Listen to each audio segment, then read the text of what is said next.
आज कीर्ति को लड़के वाले देखने आए थे। लड़के वालों के जाते ही सारे परिवार सुकून की राहत की सांस ली। आखिरकार सबको तसल्ली मिल गई थी। चलो अब कीर्ति को भी शादी हो जाएगी। मेहमानों के जाते ही सबने राहत की सांस ली। सभी परिजन थके हुए थे, पर फिर भी खुशी से उछल रहे थे। आज कीर्ति की सगाई हो गया था।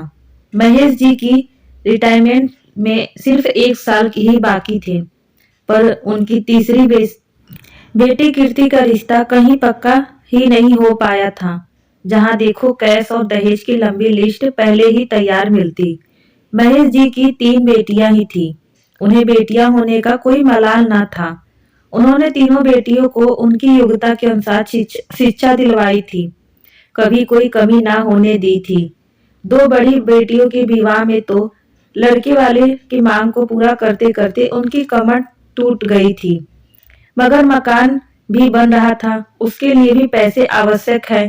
कीर्ति की शादी में अभी उतना खर्च करने की हालात में नहीं रहे थे। कीर्ति केंद्रीय विद्यालय में नौकरी करने लगी थी। उसने लड़के वाले को डिमांड देकर शादी ना करने की घोषणा में भी करती थी, परंतु परिवार में कोई भी उसकी बात से सहमत ना था। जब किसी रिश्ते की बात चली, वह कोई न कोई बहाना बना देती थी। बार बार ऐसा करने से घर में कलह का वातावरण हो जाता। आप खाना छोड़कर बाहर निकल जाते हैं, देर रात तक न आते मम्मी इस कदर रोटी बनाकर बैठी रहती। कभी कभी बहने को बीच बचाव के लिए भी बुलाया जाता है, वह भी उसे डांट कर चली जाती।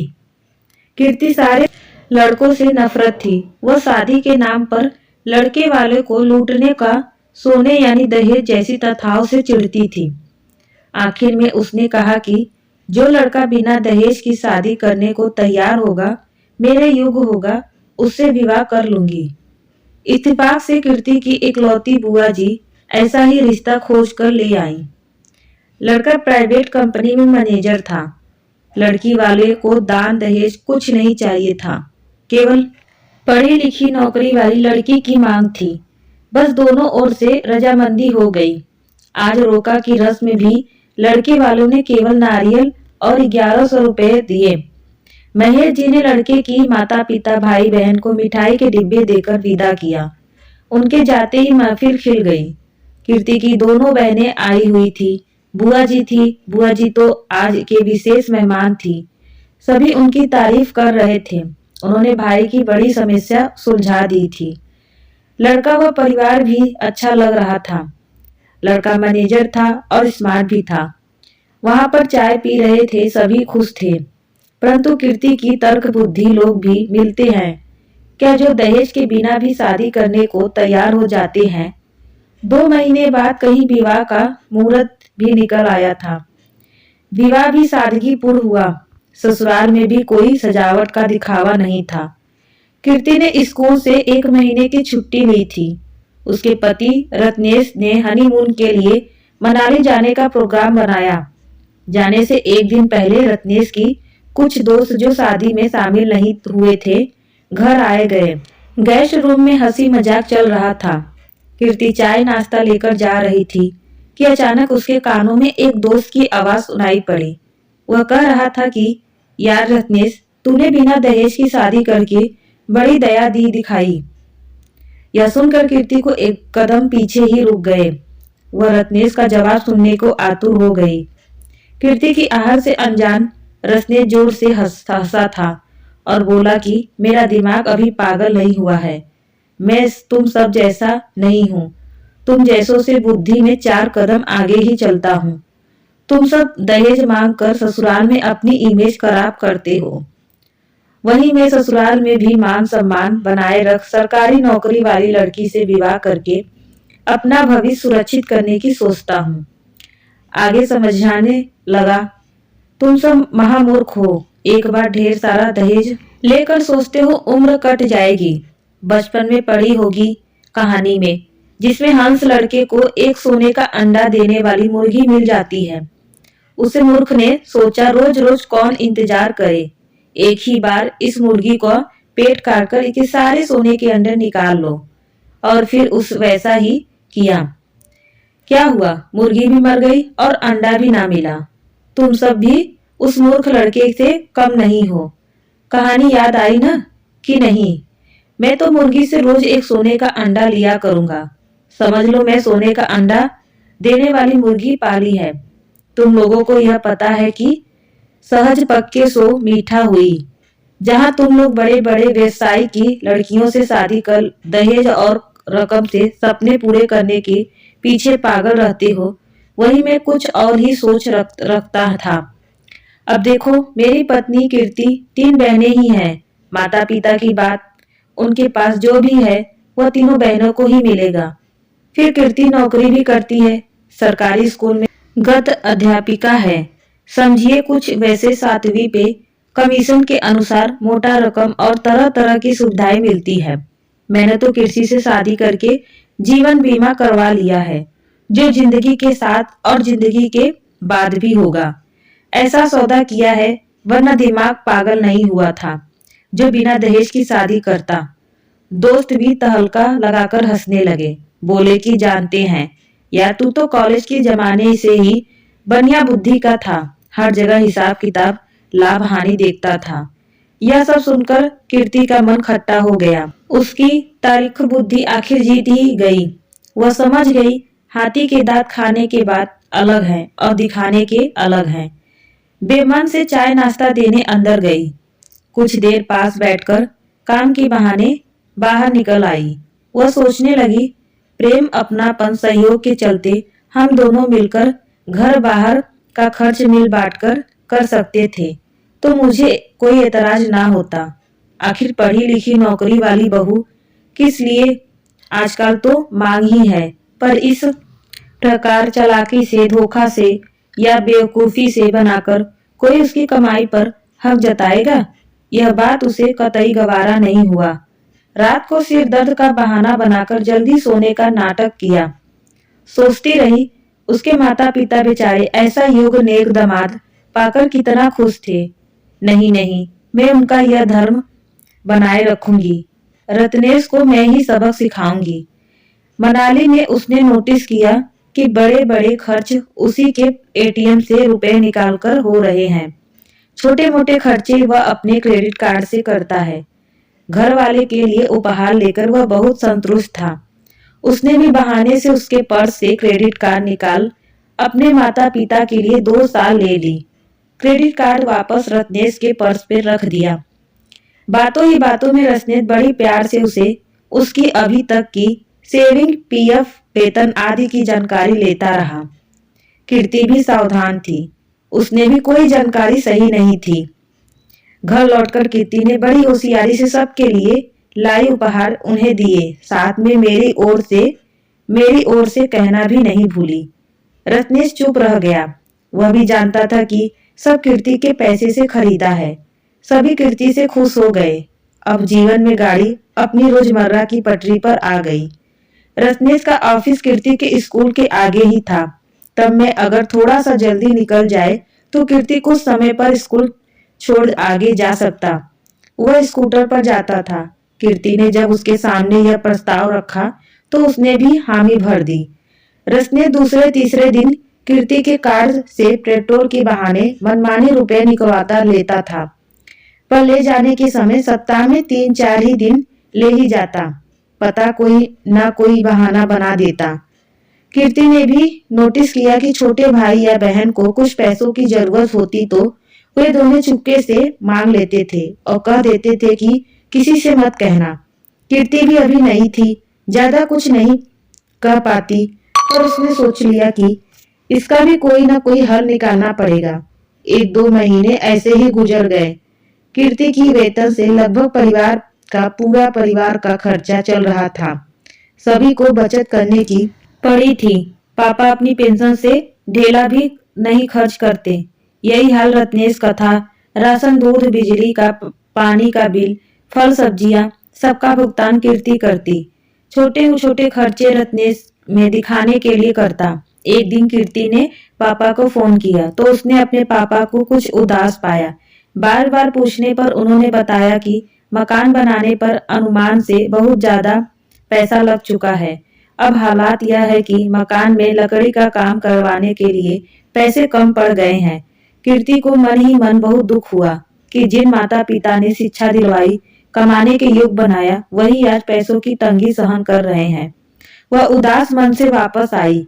अब महीने के छुट्टी के दिन सब सवेरे सब फुर्सत से चाय की चुस्की अली ले रहे थे। उस समय कीर्ति ने बड़ी शालीनी और अपनेपन का जबान में कह दिया, देखिए हमारे घर में 3 जनों की आमदनी आती है, मेरी और रत्नेश जी की वेतन और पापा जी की पेंशन, पर बचत के नाम पर कुछ भी नहीं है। ऐसा कैसे चलेगा? मुझे तो बहुत चिंता होती है। देवर की पढ़ाई के 2 साल बाकी हैं, ननद की शादी भी करनी है। ऐसे अपनेपन और जिम्मेदारी वाली बातें कर उसने सब का दिल जीत लिया। आगे खर्चे पड़ेंगे, इसलिए हमें अभी से प्लानिंग करके खर्चा करना चाहिए। आज यह देख लेते हैं कि इस महीने किसके कम खर्चे किया है और किसने ज्यादा। सब अपने द्वारा किए गए हुए खर्चे का पूरा दिन जिसका खर्च ज्यादा हुआ होगा उसे इस महीने राहत दी जाएगी, ताकि सबकी थोड़ी थोड़ी बहुत बचत होती रहे, जो भविष्य में होने वाले खर्च में सहायक बने। एक कागज पे तीनों ने अपने द्वारा किए गए खर्च लिखा। जब उसको जोर जोर से पढ़ा गया तो सबसे ज्यादा रकम कीर्ति की ही खर्च में हुई थी। रत्नेश के भाई बहन द्वारा लिया गया सारा खर्च भी सबके सामने स्पष्ट हो गया। रत्नेश ने थोड़ा चुप हो गया, क्योंकि उसने भी कीर्ति का बहुत पैसा निकलवाया था। अगले महीने के लिए सारे खर्चे को बराबर बराबर बढ़ा दिया गया। अब कीर्ति को अच्छी खासी बचत हो जाती थी। वह गुप्त रूप से मायके का मकान बनाने वाली बिल्डर से मिलकर कुछ अग्रिम पैसा देकर उससे कहा कि आप मकान का लकड़ी का काम पूरा करिए, मैं समय समय पर भुगतान करने आती रहूंगी। पापा को इस बात का पता नहीं लगना चाहिए। 1 महीने के अंदर घर का लकड़ी का काम हो गया। कीर्ति ने मकान की सफाई वगैरह करवाकर सारा हिसाब चुकता कर दिया। उसने मकान की चाबी पापा को देकर शिफ्ट होने को कहा। यह सब जान पापा चक्री रह गए। बेचारी कीर्ति की इस मदद से शर्म से झुके जा रहे थे। कीर्ति ने इस बात को गोपनीय रखने को कहते हुए कहा पापा से कि आपको इस मदद के लिए शर्म लज्जा महसूस करने की आवश्यकता नहीं है। आपका हमारे ऊपर पूरा हक है, क्योंकि आप नहीं हमें इस योग्य बनाया है। रत्नेश भी कम नहीं थे। उसने बिना दहेज की शादी की थी। मन में ही मन कीर्ति से उसका मुआवजा चाहता था कि उसने रत्नेश को कार की शोरूम में जाते देखा। कार पसंद करते हुए कीर्ति के सहकर्मी को पहचानता न था। कीर्ति को अंदाजा लग गया कि शीघ्र ही उसे रुपए लेकर रत्नेश की कार खरीदने का योजना बना रहा है। कीर्ति ने भी एक योजना बना डाली। अपने 2 बुजुर्ग कर्मियों को, जो बहुत समझदार व अनुभवी थे, अपने साथ लेकर गई। नई कार की शोरूम जा पहुंचे। बहुत सोच समझकर उसने एक कार पसंद की। डाउन पेमेंट कर आसान किस्तें बनवा ली। कार उसने अपने नाम से खरीदी। कार चलाना उसे कॉलेज के समय ही आता था। 3-4 दिन उसने अभ्यास किया। आत्मविश्वास आ जाने पर कार लेकर घर की ओर चल दिए। पूरा परिवार देखकर चकित रह गया। कीर्ति ने कहा, मेरी मम्मी पापा ने विवाह की पहली वर्षगांठ पर मुझे दी है। रत्नेश और उसके परिवार को खुशी तो थी, और कार की मालकिन तो आखिर कीर्ति ही थी। बिना कीर्ति की इजाजत की बिना कोई मर्जी से कार नहीं ले जा सकता। अब कीर्ति ने अपनी 4 से अध्यापिकाओं को, जो कीर्ति के आसपास रहती थी, को एक साथ अपनी कार में स्कूल चलने को राजी कर लिया। उसने उनके द्वारा दी गई धनराशि से वह पेट्रोल डलवा कर बचे हुए रुपए में और रुपया मिलाकर किस्त भरने लगी। रत्नेश इन बातों से अनजान था। रोज कीर्ति से गाड़ी चलाने के लिए मिन्नतें करता दिखाई देता। कीर्ति भी मन ही मन मुस्कुराती गाड़ी चलाने का आदेश देकर चाबी भी दी थी। एक दिन कीर्ति की स्कूल की छुट्टी थी। उसने नोटिस किया कि पूरे घर की कुछ गुप्त मंत्रा चल रही है। उसकी रसोई में व्यस्त होने का लाभ उठाया जा रहा था। वह समझ गई कोई बड़ा फैसला ही है जो उसे गुप्त रखा जा रहा है। 2-3 बार उसने वकील को भी घर में आते हुए देखा। वैसे तो उसे कोई चिंता नहीं थी, पर अब वह रत्नेश की किसी चालाकी भारी योजना का शिकार नहीं बनना चाहती थी। वह ससुराल के प्रति अपने कर्तव्यों से भारी प्रकार परिचित थी और उन्हें पूरा भी कर रही है थी। वह एकदम नॉर्मल बातचीत करती रही और अपने माता पिता को कार में बैठाकर कहीं ले गया। दोपहर की बात सब लौटे। रत्नेश ने भी आज छुट्टी ली हुई थी। शाम को उसके सास ससुर अपने रूटीन के अनुसार पार्क में घूमने चले गए। कीर्ति ने रत्नेश के कुछ सामान लेने के बहाने भेजा घर से। इस समय कोई नहीं था।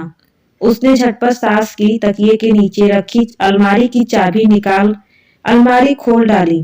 सामने वही लिफाफा पड़ा था जो उसके ससुर के हाथ में उसने देखा था। कागज निकालकर उसने जल्दी जल्दी पढ़े, फिर उसी तरह कागज लिफाफे में डालने अलमारी में रख चाबी वहीं रख नॉर्मल बनकर काम में लग गई। दरअसल यह पुश्तैनी मकान सास ससुर ने अपनी दोनों की मृत्यु के बाद करने के छोटे भाई के नाम कर दिया था। उन्हें यह विश्वास था रत्नेश और कीर्ति समय आने पर नया फ्लैट लेने से सक्षम होंगे। कुछ दिनों बाद कीर्ति को सास ससुर ने बड़े प्यार से बुलाकर कहा, बेटी यह पुश्तैनी मकान पुराने तरीके से बना हुआ है। हमारा तो जमाना गुजर गया। अब दोनों भाई और तुम लोगों को इस तरह के मकान में तंगी आएगी। हम सोच रहे हैं इस नए तरीके के घर में तब्दील कर ले। अगर तुम कुछ लोन लेना तो काम आसान हो जाएगा। अभी तो तुम्हारे सिर पर कोई जिम्मेदारी नहीं है, नौकरी भी लंबी है, आसानी से किस्त चुका सकती हो। कीर्ति समझ गई उस पर जाल फेंक दिया गया है। उसने कहा, ठीक है मम्मी पापा, मैं स्कूल में जाकर पता करती हूँ। 4 दिन बीत गए। उसने अकाउंट विभाग और अनुभवी साथियों से विचार विमर्श कर लिया। कीर्ति ने घर आकर बताया कि लोन तो मिल जाएगा, पर तभी मिलेगा जब मकान मेरे नाम पर होगा, क्योंकि सिक्योरिटी के लिए मुझे मेरे नाम के मकान के कागज पर साथ बैंक में अपने पास रखते हैं, ताकि किस्त ना चुका पाने की हालत पर वह मकान पर कब्जा कर सके। यह नियम तो आपको मालूम ही होगा। मरता क्या न करता। मकान को कीर्ति के नाम किया गया। अब कीर्ति ने लोन लेकर अपने पसंद तरीके से मकान रिनोवेट करवाया शुरू कर दिया। 3-4 महीने में ही पुराने मकान की जगह एक नया खूबसूरत घर तैयार हो गया, जिसकी मालकिन कीर्ति थी। मकान बनने के कुछ दिन बाद ही एक दिन कीर्ति के एक सहकर्मी अध्यापिका उसे जल्दी घर लेकर आ गई। उसने घर में सबको बताया कि अभी कीर्ति को अस्पताल से लेकर आ रही हूँ। इस स्कूल में घबराहट और चक्कर आ रहे थे, वहीं से वे दोनों अस्पताल गई थी। डॉक्टर ने आकर बताया कि यह किसी बड़े तनाव को झेल रही हैं। कुछ दिन घर पर आराम करने की सलाह दी गई है। यह बात घर के लोगों के ने तनाव के बारे में पूछा। कीर्ति ने कहा उसे हर समय लोन का तनाव रहने लगा है। स्कूल में भी छात्राओं का मन लगाकर नहीं पढ़ा पाती। मानसिक तनाव से हर समय सिर दर्द रहता है। प्रिंसिपल के पास मेरी शिकायत भी छात्राओं ने की है। मुझे प्रिंसिपल की ओर से वार्निंग भी मिल चुकी है।